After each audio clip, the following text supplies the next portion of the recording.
everyone. Welcome to another episode of the Cafecito. I'm your host, Christiana. You all know who we are by now, but if not, if you're a new listener or a new viewer to our YouTube channel or to our podcast audio, let me introduce you to who we are.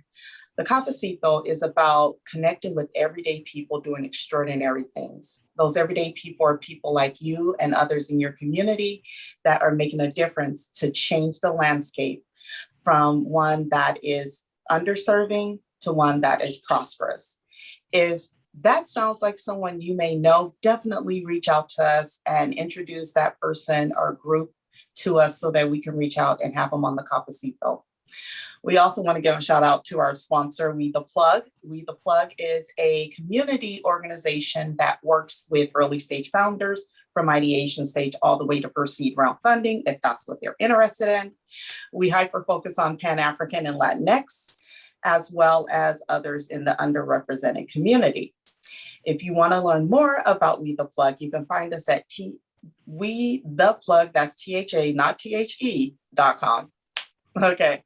So you guys, you know that I am always thrilled to come before you all because there's always someone extraordinary making waves in the community. And today I'm blown away because I have the honor of connecting with two individuals who have been making impact in our community for longer than some of you all have even been alive. So I am thrilled to be able to connect with them and bring you all in front of them. If this is the first time you all are meeting them, get your pen and paper ready because they're going to be dropping a lot of information for us today. If you all do know of them, then continue to spread the word about who they are and what they do. Without further ado, I'd like to welcome my guests, Del and Ken. Welcome to the Cafecito. Hey. Welcome. Thank you. Thank you. What are we drinking today? I have dihydrogen monoxide, otherwise known as water. It never gets old for me when people do that to me. So Yes. That makes two of us. That makes three of us. Listen, we got to stay hydrated here. That's how we keep the skin looking so pretty. Ain't that right? That's right. You know. There you go. Yeah. And when you get as old as us, yeah, you need all the help you can get. I know. Look, I'm hiding mine. Okay. No, I really appreciate you all taking time to connect today because I know you all are very busy in all the work that you have been doing over the last years, 25 years to be exact. And so today I am thrilled to be able to sit down with you and learn about your journey and everything that you all have accomplished and continue to work towards accomplishing in the community. So tell the people who you are and what you do. Okay, well, my name's Ken Granderson and I'm co-founder and chief technology officer of Blackfacts.com, and I've been an unapologetically Black technologist since around 1995. Wow, I love that. Dale. My name is Dale Dowdie, and I am the co-founder and chief executive officer of Blackfacts.com. And as an immigrant, I came to America as a child and went to high school in Maryland. I was a hacker, got caught. My teacher then referred me to a friend of his that worked for NASA. So I was working at NASA when I was 17. I was like the first high school student they hired there at Goddard Space Flight Center in Greenbelt, Maryland. And we did all that predictive modeling stuff that they do for storm tracking. Wow. We did all the coding for, doing that kind of modeling tools with NASA because they were really interested in that kind of stuff before it became commonplace. And then I went to Boston University, and it was while I was at Boston University that I met Ken. He was a DJ at MIT. Yeah, exactly. Oh my God. And while I am a member of Phi Beta Sigma fraternity, he is a member of Kappa Alpha Psi fraternity. We are still cool. Yes, that is impressive. The challenges thereof.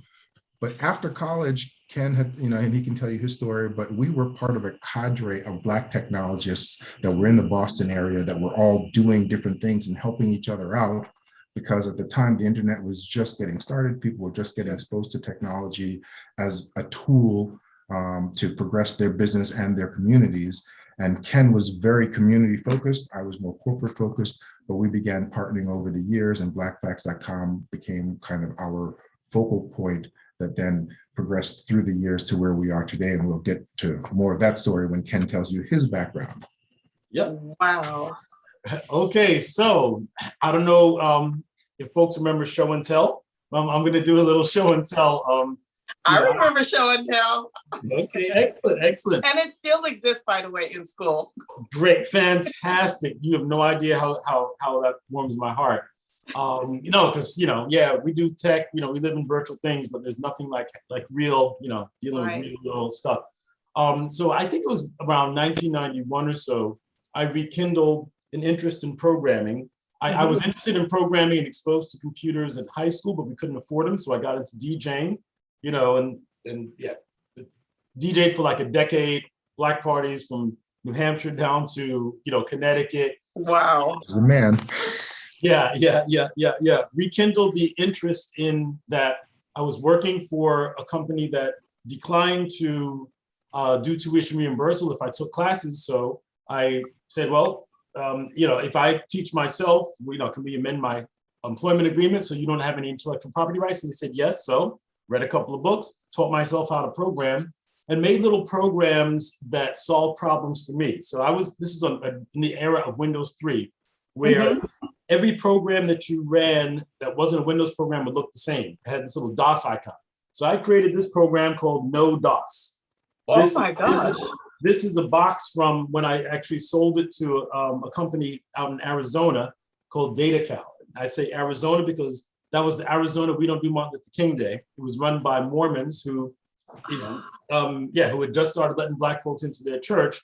So that's a data point in Ken's mind of how open this whole thing was, this thing called technology. Yeah.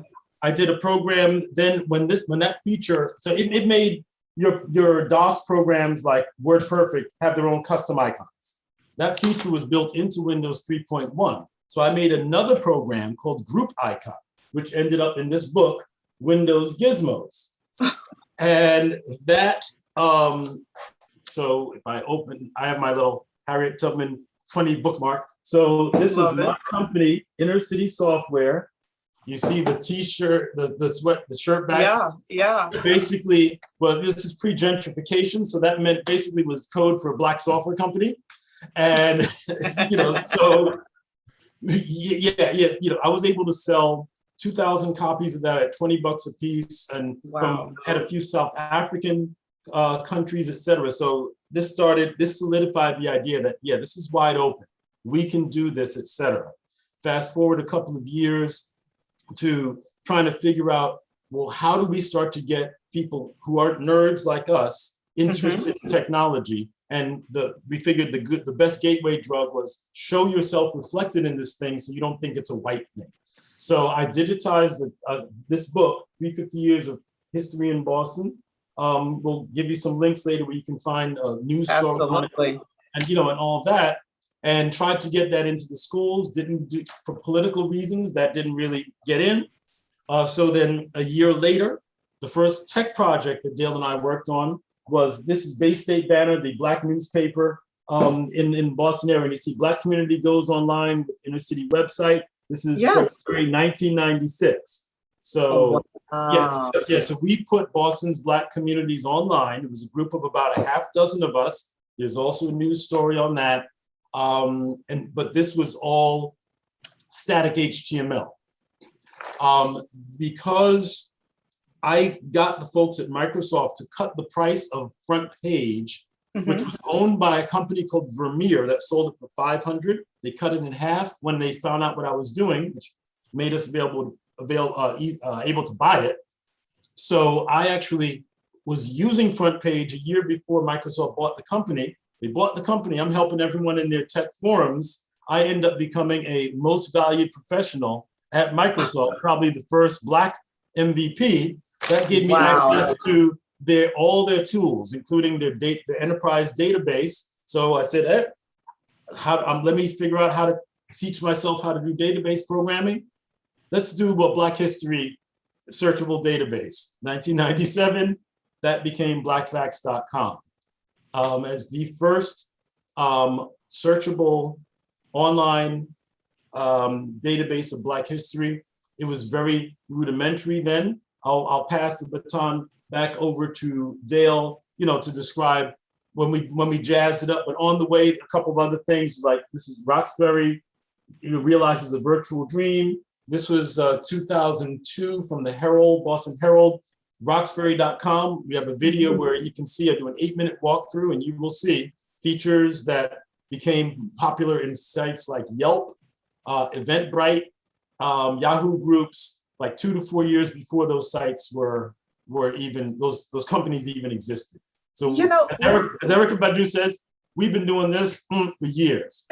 I need to interject right here because you all have downloaded. I mean, for those of you all who are listening or watching this, you all are probably like mind blown right now because they literally just dropped so much in just the first like 5 minutes or less of us starting this interview. I have to go back real quick before we continue on the build out of Black Facts. I want to go back to something that you had mentioned early on in your adolescence, Dale, and it's something that's so pivotal that we could miss opportunities on as we are working with our youth, especially in our current climate and what we're seeing kind of reoccur that is remnant of things that have happened in our past when it comes to our Black youth, our Black community, segregation, discrimination, microaggression. You mentioned that you were a hacker. So you were able to conceptualize at a very young age how to find loopholes in systems, specifically tech systems. Yes, because it was wide open. Even the tech people didn't know. And it wasn't because I was a genius. I just read the manual. So I was like, oh, well, what do you know? You can actually do this. And we were connected to, a college had a computer that they used to have these little flip cards. You put the card reader in and program it. So, well, once you figured out how to code things, you could rewrite the code. And then when you had, back then you had, I think, was it not even 1200 baud. We had like 300 baud modems.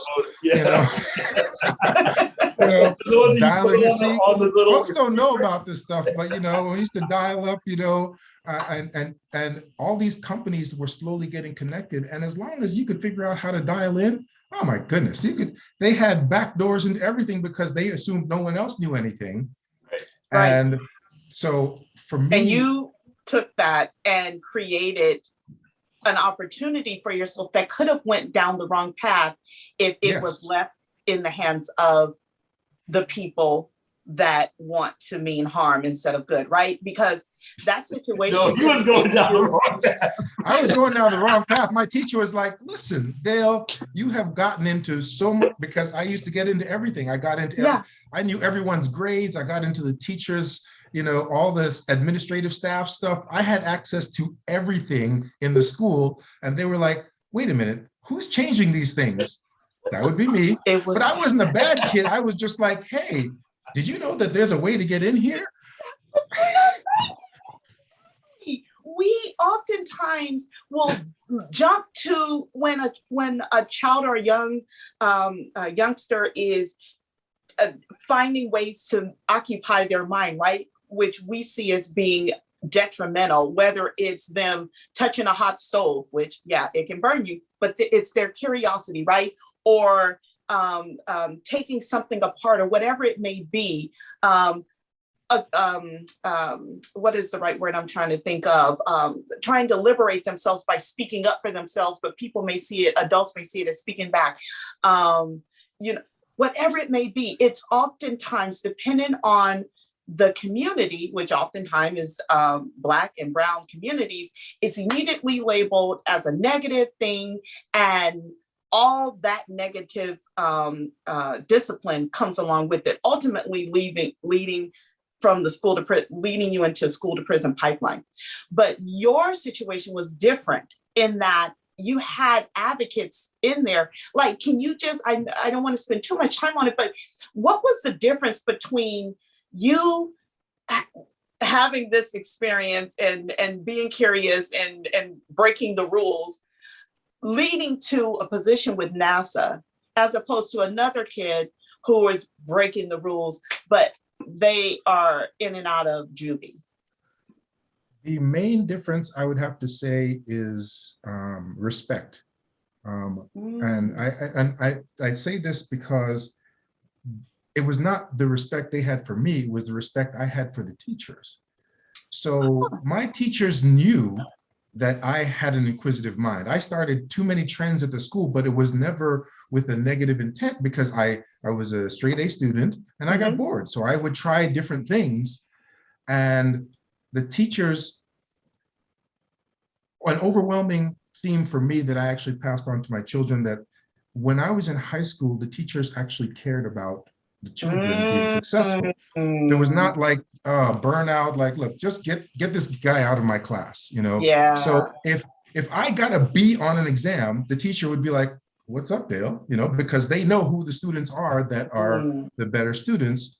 And therefore they paid attention to us. And the challenge for me, I ended up dropping out of BU because I was bored with college, and I started my first company while I was in college, and started my second company while I was in college. By the time I was 21, I was making more money than my parents, but then 2 years later, I was broke and sleeping on my sofa.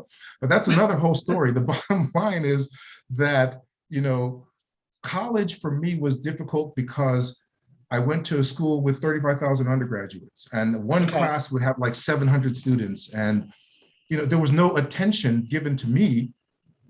And whereas in high school, even though I was a nerd, yes, I was locked into lockers many times by the athletes, the teachers knew me, and therefore they were not viewing me as an aggressive student doing something negative.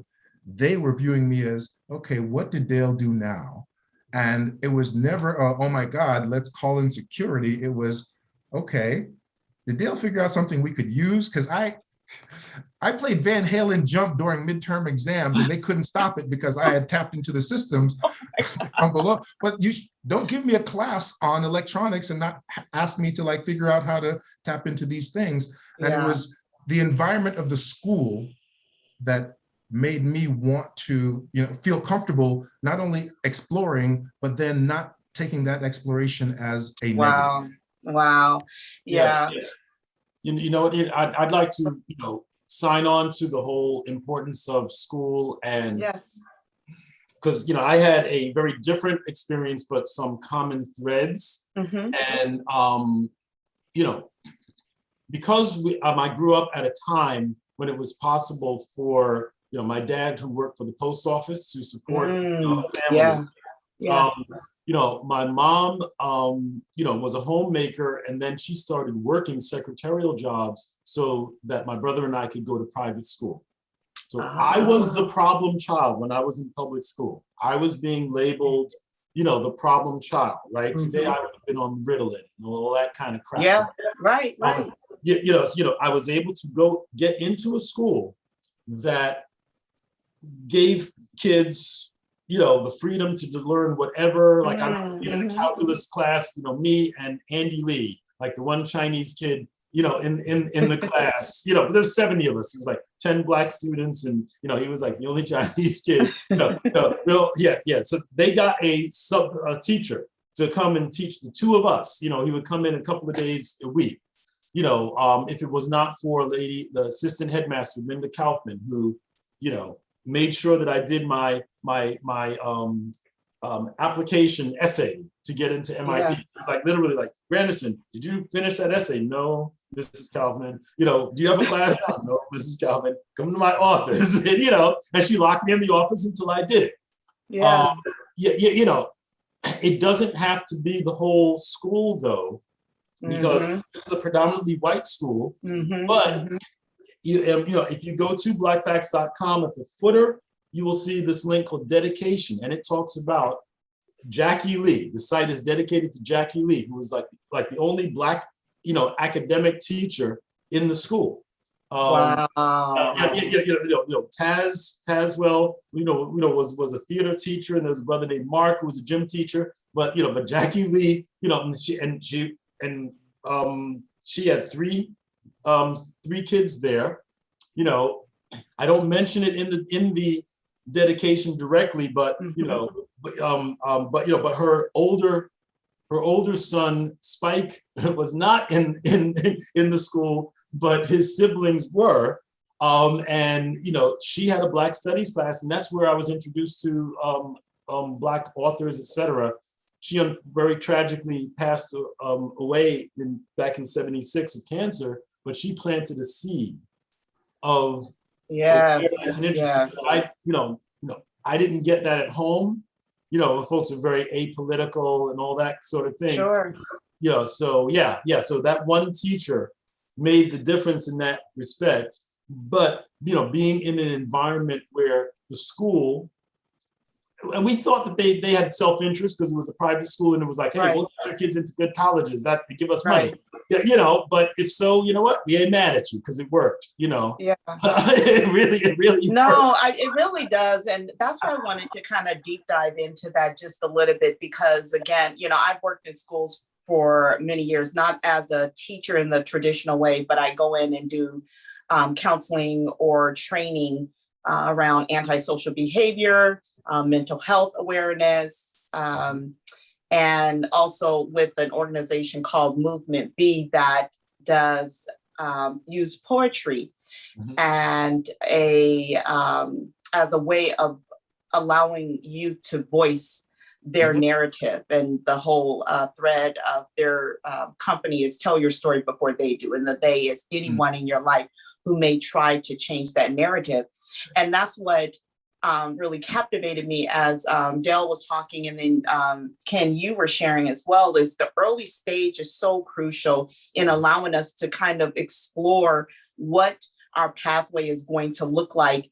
And what it sounds like both of you all had in common is not just the home structure, but also the support in the school. And to your point, Ken, it doesn't require the entire school to be on board, but if you have advocates in the system itself that's willing to speak up, invest in, and we know a lot has changed over the last few years in how teachers are required to deliver day-to-day work. I still believe in the truth that it starts with you. And if you show up and you are present every day, because this is the purposeful work you are to do, you're going to exhibit that in the classroom with the students that you're working with and others that you're working with as well. So thank you both for sharing that background there, because I just think it's so powerful. You all went on to do all of these major accomplishments, which you've shared already, but let's deep dive a little bit more into Dale, Blackfacts, and like what all does Blackfacts do? All right. So as Ken mentioned, when he started Blackfacts, it was just about to show Black folks that, hey, don't be afraid of this internet technology thing. It's not just a white thing. And it was a passion project, and it served up unique Black history facts every single day. And we did not realize that because Blackfacts was actually a data-driven website. See, most websites today and even back then were all static. They didn't really change much. No matter how many times you came to the website, it looked the exact same. So if you came once, you got all the information you needed. Blackfacts, every time you came there, you saw new information because it showed every single time. Today is, February 1st. Today is February 2nd. Today is June 15th. And these things are showing up dynamically. And it was because of that formula, which we did not know at the time, that helped us become #1 in all 3 search engines for Black facts, because we were showing unique Black facts every single day. And so all those companies that were trying to do search engine optimization, well, we were already optimized, but we didn't realize that it's the dynamic nature of our content that allowed us to be so prominent in the search engines. But over the years, we would always, after February, say, well, we should probably do something with this. We've got millions of people coming to the website, but we don't really know what to do. And then we'd say, yes, but we've got to go get money. So we had to go work because Blackfacts wasn't making any money. Yeah. And, we did try some advertisements, but they overwhelmed the site because it was text-based at the time. So, and we were really about just sharing our stories. Okay. I think we made one change back in 2005 where we changed the color scheme and made it, responsive so that people could watch it see the information on their phones. Mm-hmm. But before then, it still had the same 1997 kente cloth background, The black fist. It starts off saying protect. Today, before that became a bad one, right? But students and teachers knew about it and were coming there. And then in 2017, Ken participated in a program in Roxbury that was kind of like a mini Shark Tank. Mm-hmm. And they were like, you guys have a multi-million-dollar intellectual property here. You should do something with it. And we're like, really? We've never made a dime. In fact, we're losing money every year. And then we said, you know what, let's refocus this as a business. Mm-hmm. And we then expanded our library that had at the time about 4,500 unique facts mm-hmm. to 26,000 facts to now, after Juneteenth last year, mm-hmm. we added our Wakanda News, which is news articles from 200 plus sites in 18 countries around the world, Black and white, Black news. So you can see news from Africa, the Caribbean. Right. Sorry. So about 35 countries, about 18 of them are predominantly Black. Okay. 35 countries, 18 predominantly I'm Black. looking at the database. He's the data guy, Bottom line is we now have like close to 500,000 articles, and we're probably going to be the #1 source for Black news on the internet by the end of next year. And, this is all, integrated with our AI-driven engine, content management engine that mm-hmm. matches any content that we have with other content. So if there's a news story today about MLK, it also talks about his speeches and other things that occurred, and so you can actually be immersed in the website itself. And can I jump in for a quick second? Yes, try to take in terms of the tech. Yeah. So what happens is, I architected and built a content aggregation, classification, and syndication engine that we call Timbuktu. After the famous city in Mali that has housed many libraries over the past 1,000 years. Mm-hmm. Yeah, so we use AI engines to match common people, places, things, ideas, etc. And then we syndicate the content through our website, through email, and through third-party websites. And they'll as we began to evolve the technology and change the look and feel, we were getting more and more people that were interested in working with us, and we were trying to just figure out, well, what is going to be our model? Sure. Because we've been serving up Black history for free forever, and so it wasn't, and that's not necessarily, if it's free, there's no money to be made there. And at the same time, we knew that we had something of value, the underlying technology and the way it was done. And I guess the thing that changed everything was last Christmas, I decided that I wanted to do a video series to explain Kwanzaa, because people, we have Black facts, and I run into folks and they just talk to me. They're like, well, what is Kwanzaa? Is that the Black Christmas and this and that? And I had to explain that it's about empowering the community and sharing and respectful of who we are and supporting our culture and our businesses. Mm-hmm. And so I said, okay, I need to do a little video series. And we had never really done our own video content. Like the videos that were on our site were aggregated content of speeches and other things from different places. So we created the 7 Days of Kwanzaa video series. Well, that just exploded. Our viewership went up by 60%, and we had no idea how much people would consume, because they're only like a little over a minute and a half or so each one of the videos, but it explains what each day of Kwanzaa represented. Mm-hmm. That then began the evolution of us actually creating our own unique content. We are the only source on the internet where you can get a Black History video every single day of the year. Wow. And so we call that our Black Fact Minute. And if you end up being a subscriber to our video services, that's one of the services that we offer.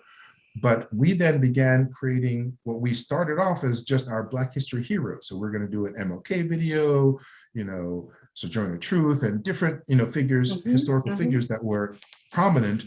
And MLK was our first one because it was in January and his birthday was coming up. And we ended up doing that video. And the day after it was completed, a friend of ours contacted us and said, hey, my company wants to do an MLK special. And I told them about Blackfacts and they want to know if you guys had a video about MLK because they have lots of content. And I said, yeah, we just did a video. It's not done yet. Take a look at it. Well, they looked at it and then they said, this is great. They then promoted it to their Trimble is a multinational corporation. They shared it with their employee resource group. And then they came back and said, do you have other videos like this? And next thing you know, they became our first corporate subscriber because what has happened since George Floyd and the social justice movement, all these companies promised that they were going to do more diversity and inclusion outreach. And we became the one source that can give you the content that tells stories about people of color. That we're not making you go through some lesson plan. We believe that part of inclusion is being informed.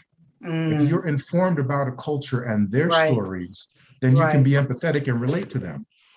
So the stories that we began creating, we're not just our Black History heroes. We created a Inspiring Black Women in Her Story series because we wanted to showcase Women's History Month.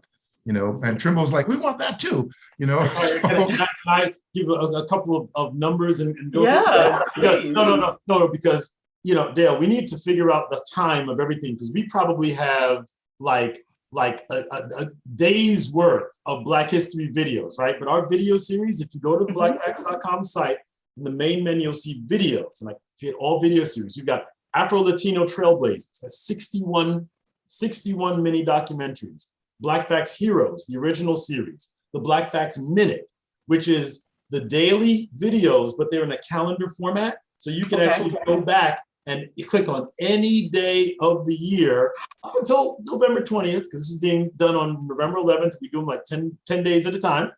Black Women in Her Story, Caribbean Revolutionaries, our education series that goes from ancient African empires to the Black Power movement, the original Kwanzaa series, Legends in Black Music, LGBTQ plus pioneers, and the Divine Nine, the traditionally Black fraternities and sororities. We have vignettes on all of them. Even we are the Netflix of Black history. That's exactly, literally, I'm thinking to myself, we have over 500 Hulu, videos and the counting Netflix, now. The Amazon of Black Facts. You are the source to go to, which, again, I think most people, and those of you all who are listening, I told you all you would need pen and paper because there's a lot to be writing down, or use your iPhone to take notes. Because there's some key things that you all have brought up that I think is worth highlighting just a little bit. The one thing that you all said was you recognized that there was not enough people operating in this space that you saw, just in general, not with the internet, but just in general. And no one was doing it in the internet space when you all got started, and still aren't operating at the caliber that you all are right now. And the main reason was because most, at the time, Black community did not see them in that space.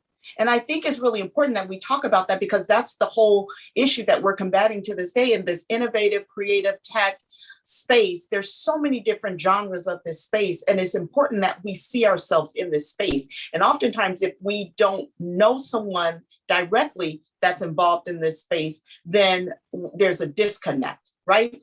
And so I think one of the values that you all have offered up, and again, those of you all who are listening, whether you have kids or not, whether you are working in the education system, if you have a pulse, if you have the ability to influence those, please, please, please talk to those that are in your ecosystem about Blackfacts. And the reason for that is because it allows those around you to be educated on their own recognizance. We're oftentimes frustrated because we don't know where to go for information.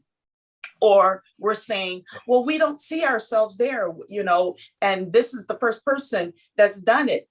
When if you do a little bit of research, you find out it's actually not the first person that's done it, right?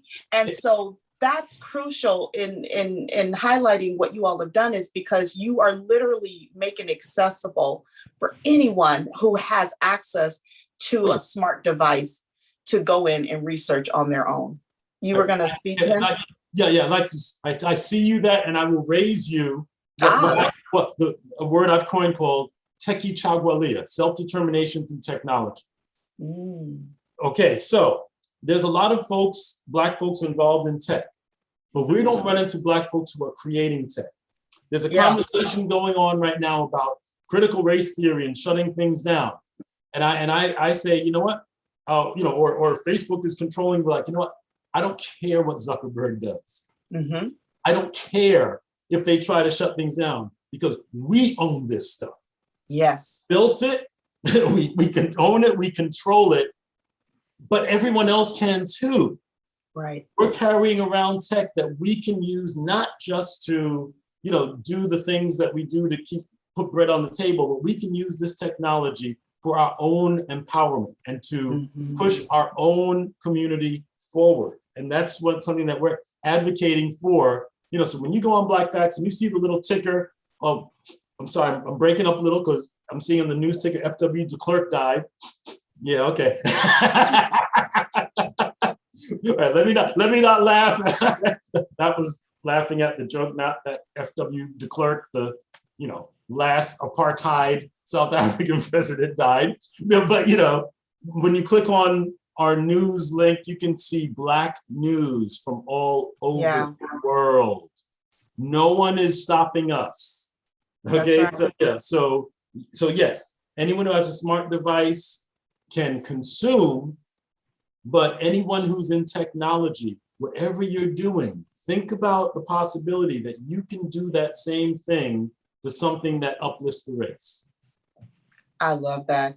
I think also something else that you had pointed out, and I want to go back to, is you said there are many that are working in the space, but we have to remind ourselves that we can create.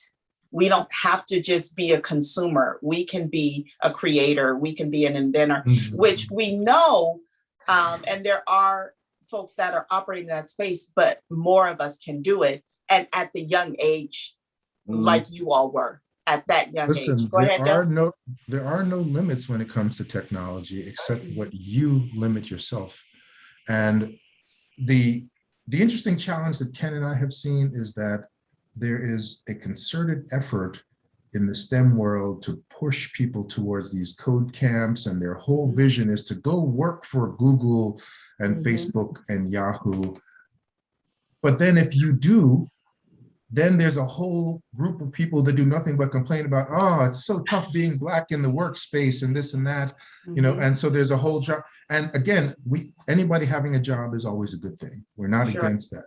We're just saying that technology allows us to do some of our own, have our own businesses, control our own destinies, be in charge of our own narratives. And so that's what we're pushing for. Don't get me wrong, it is not easy to have your own business. It is, it's not for everyone. Right. But if we have been creators of so many things, and then we lose control of it, right?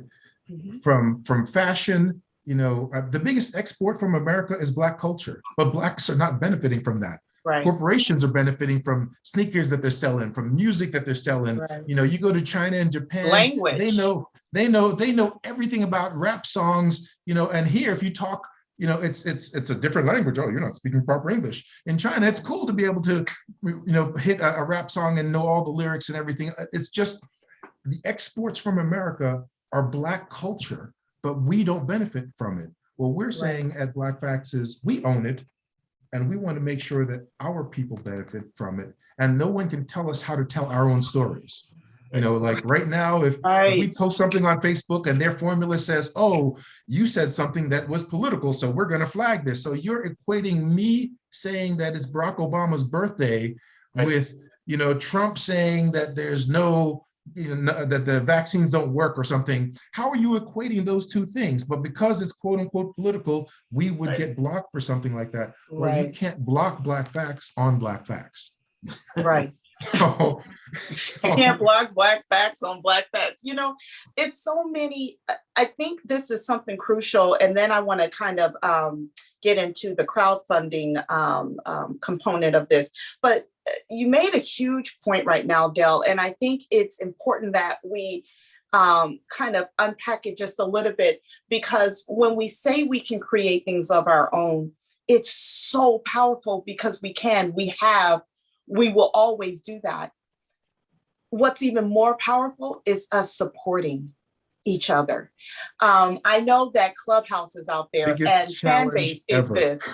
And it's like the fan base is incredible and you can even get paid on that. But you literally have people saying, well, and by people, I mean Black people saying, well, you know, I don't know. Well, I got to see how, and it's like, what? But you didn't say that when you joined Clubhouse. Or, you know, there's other, I know someone who has been huge on YouTube and left because Black creators were being silenced on YouTube. And so they started their own channel called the BlackTube.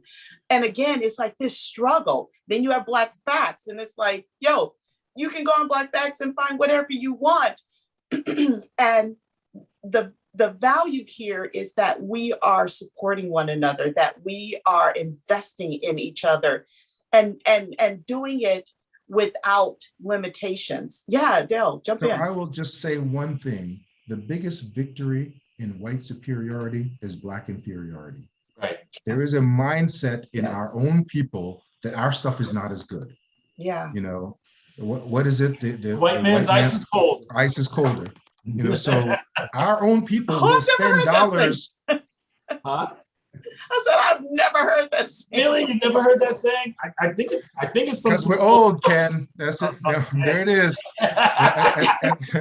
At the end of the day, our people will always be skeptical of our own people, whether it's, well, what are you getting out of it, or what? They don't question when they buy a pair of sneakers for $200 from a white company, but they do question when we say, hey, we're supporting our history and culture and we want you to support us as well. Why should I give you any of my money?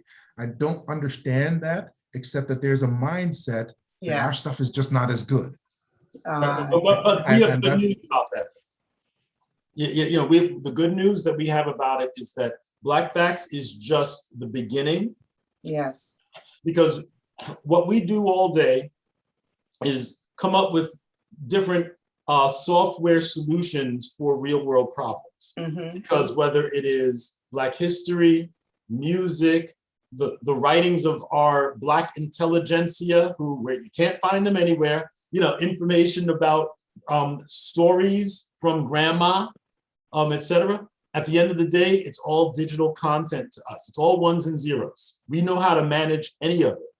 So we are working on tools that will help empower our journalists, because they're the real boots on the ground, on the front lines, telling, you know, they're our modern day griots, you know, who are telling the stories that need to be told, but they're not technologists. We believe that whether you're talking like NAACP, Urban League, the Black Lives Matter organizations, the fraternities and sororities, the professional organizations, none of them have folks who eat, sleep, and breathe technology driving their technology system. So they stumble, they volunteer, but they got to work, they got family, boom, boom, boom. What we are working on is building infrastructure, informational infrastructure systems that will enable our Michael Eric Dysons, to go and just grab all their content, and here it is, everything that they're doing, et cetera. So, because of that non-trusting and wanting it to be, extra, better, whatever, we are going to be coming to the HBCUs at some point and saying, hey, we've already built a system that has, like, some of your esteemed graduates and information about it. Right. We're not even looking for money. Just create a login and take it over. Because we're not trying to make money off of it. We're looking to make money off the corporate world and the education system, and darn near giving stuff away for the education system to get through scale. Because we're technologists and because we leverage automation, we don't need a whole floors full of programmers to do stuff.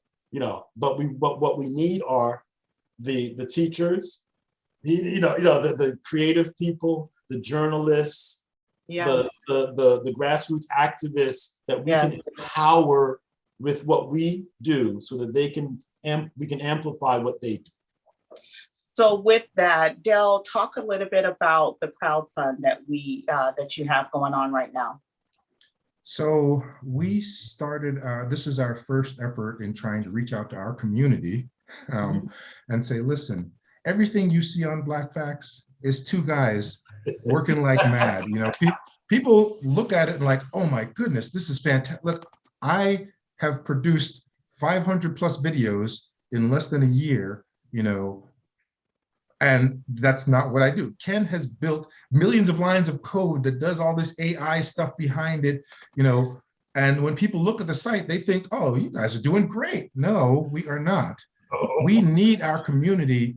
Today, I was on the phone with my principal, the principal from my high school, the current principal, and he was like blown away. He's like, we use Blackfacts all the time. You own it?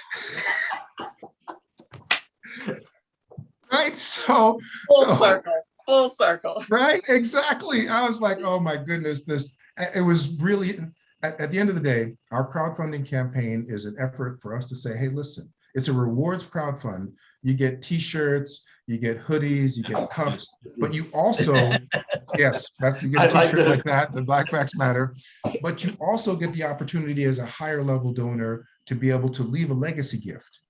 I had contacted my high school because I wanted to leave them a legacy gift of Black history on their website. And he was like, this is fantastic. Not only because it's most predominantly Black students that are in the school now, but also because this was something done by a graduate from that school. Right. And he's like, listen, we need you to go back. We need you to come back and talk to us. We have these special sessions. And so he's trying to schedule me in. And I'm like, can we talk about getting the widget up on the website first? Right. But my point is that if you are Black and have had some level of success, you can give back to your high school, to your nonprofit organization, by offering our Black technology widgets that they can plug into their websites to share our stories and message around the world. And our platform that we're running our crowdfunding campaign is FundBlackFounders, one word. So fundblackfounders.com/Blackfacts. That's where you'll see our campaign. We are hoping that our community will go to that site, and actually there are other Black founders as well who are doing some really amazing things. So if you just go to the homepage, you can see so many different things that Black people are doing that are trying to bring things to life. There's a Black media company, there's a yoga studio, they're doing so many things, and we need our own people to support ourselves, damn it. I don't need white people to give us money. And we don't need our own community, if they just were aware and would take the step. That damn commercial, with 25, the cost of a cup of coffee, you can, listen, for the cost of a cup of coffee, you can help a Black company grow, damn it. Seriously. Look, I am not asking you for millions of dollars. I am saying, if you believe that Black history is important, if you believe that we should be in control of our own stories, if you want your kids to know that, yes, slavery actually happened, and no, they were not having barbecues with the owners and having a grand time like some of these new history books are talking about, then support what we're about. Yes. No, listen, no bullshit. Anybody listening to this program, stop for a minute. Go to fundblackfounders.com/Blackfacts and support for $25, $50, $100. It is not big money. It's about the numbers and scale. There are so many of us out there, and what we are doing is important. And Ken and I have our receipts. He has shown you what he has done over the years. I have done so many things over the years. We've been around and we're still here because we believe it's important. Yes. We want you to realize that whether or not you support us, we're still going to be here. But we hope that you will say, you know what, this is important. And even if you can't give us $25, $50, $100, then just take that link and share it with your community. Because maybe someone who you know says, you know what, Black history is important. It's about time that we own our own stuff. We don't need to depend on the man. We don't have to be, restricted by Facebook and Twitter and by these other people. We can tell our own stories, celebrate our own culture. We do not have ratchet news on blackfacts.com. We are not interested in rump shaking booties and who married who. We're interested in saying, we have achieved these things. We have done these things. There are Black inventors. There are Black writers. There are Black authors. There are people of color that have done so much that you do not know about, and neither do your children. And so how can they envision more if you don't tell them, hey, there's opportunity? You didn't know there could be a Black president until we had one. These are things that are just realities that as a child, my mind was always in pursuit of things, and I was fortunate enough to have people to support me. And I'm saying that your children, if they can envision and see that, wow, Black men actually created something and it's about us, then that gives them a chance to say, you know what, I can do more. Right. One of my little phrases about that is that when you see that you stand on the shoulders of giants, you can see yourself from a higher place. Right. You all have left us with so much content that I think we not only can reflect on for ourselves, but take action. And with that, the call to action, I feel like you've already said it, Dale, you've dropped the mic, is if you truly do believe that you matter as a Black person, that you matter, then that means that you believe that your history matters, that your future matters, that your present matters. And if that is so for those of you all who are listening, Black facts then matter to you. And if it matters to you, then show that by putting your money where your mouth is. Okay. Dale, Ken, tell the people where they can find you. Right. Well, no, a couple of interesting things. If you want to learn about stuff that Black folks did, this book is available wherever fine books are sold. Black software. Right. The internet and racial justice, from the Afronet to Black Lives Matter. I actually do have a picture here DJing at the age of 17. And he didn't write that book, by the way. That's right. I didn't write that book. We need to get that book in Solange's new library, Black History or Black Rare Books Library or something like that. Have you heard about that? Solange started a Black Rare Books Library. In passing, I've heard it, but yes, and there's some other books, and there's other people who have done things. All of this is going to be on Black Facts, you guys. So at the end of the day, pause. We go to blackfacts.com. At the end of the day, blackfacts, FACTS.com. Just go to the website. There's actually a pop-up that will lead you to our crowdfunding campaign if you didn't, read about it. But whether or not you go, at the end of the day, just explore. Just take a moment, because fun fact, the average visitor to a website spends 60 seconds on a website that they didn't know about, that they found through a search engine. They spend 96 seconds on a website that they actually know about. Black Facts average visitor spends 4 minutes and 20 seconds. Because once you go there, you'll find out for yourself that it's immersive. You will discover something new that you never knew about your own people. And that is a win for us. Now, if you like it and then say, wow, this is great, click the support button. If you want to share it with other people, then share it. At the end of the day, we have been sharing Black history to our people since 1997, and we're going to continue to do it, because this is not about our exit strategy. There is no exit strategy. This will always be owned by Black folks, whether it's my children and grandchildren, whatever. We want to own our own, not selling it out to the next white company that is offering us something. And we need our own people to support us in those efforts. Right, and if you want to keep up with what we're doing on the Black Facts website, there's a newsletter. Also, you can follow me on LinkedIn more than anywhere else, probably. I'm the only Ken Granderson on LinkedIn. And if you go to kengranderson.com, you can see up close and personal pictures of all this stuff. Because we didn't even mention that, we built the website for the government of St. Lucia, back in 2014, 2013 or 2014. And we still manage their website. Still managing that. So Black countries running their entire government on software that 2 Black guys developed. Well, 1 Black guy developed and 1 guy markets. See what I mean? This is what I'm talking about. So listen, you all, you have it here, blackfacts.com, blackfacts.com, blackfacts.com. You all will be able to get access to Ken and Dell. We'll make sure all their links are below. We'll make sure the links to the crowdfund is below. One of the things that we see right now happening is a lot of folks getting their news from sites like TikTok, right? So if you are a TikTok creator and you love putting out content about Black community, and reach out to the founders of Blackfacts. Partner with them. Yeah, we are not of the TikTok generation, bro. So right. We have the content, but we need someone who knows. That's young folks. Yeah. I had to take that off my phone because I was like, but you can partner. So there's so many different ways that you can partner, because it may be that you're a kid and you're like, I don't have no money, but you know what? You have a voice.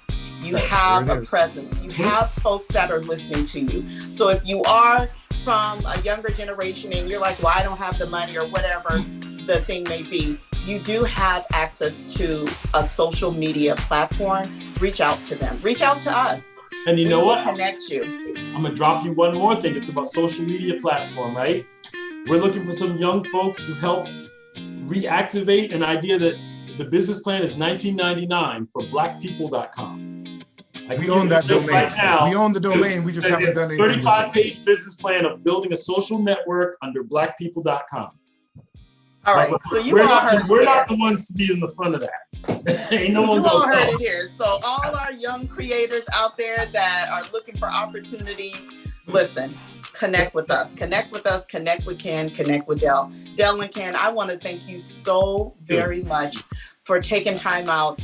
Again, I know you all are extremely busy, but I also know you all value these type of opportunity to spread the word and evangelize the work that you all are doing. And we will continue to stand with you, not just as an ally, but as an advocate, as well as a subscriber. I will be getting on there today. Bring us back anytime.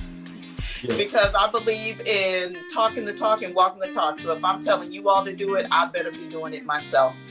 Thank you all so much for taking our time to be on the Cafecito. We appreciate you and honor you to the highest. You all, again, invest in yourself, in your community, blackfacts.com. You all have a blessed rest of your day. Take care. Bye-bye.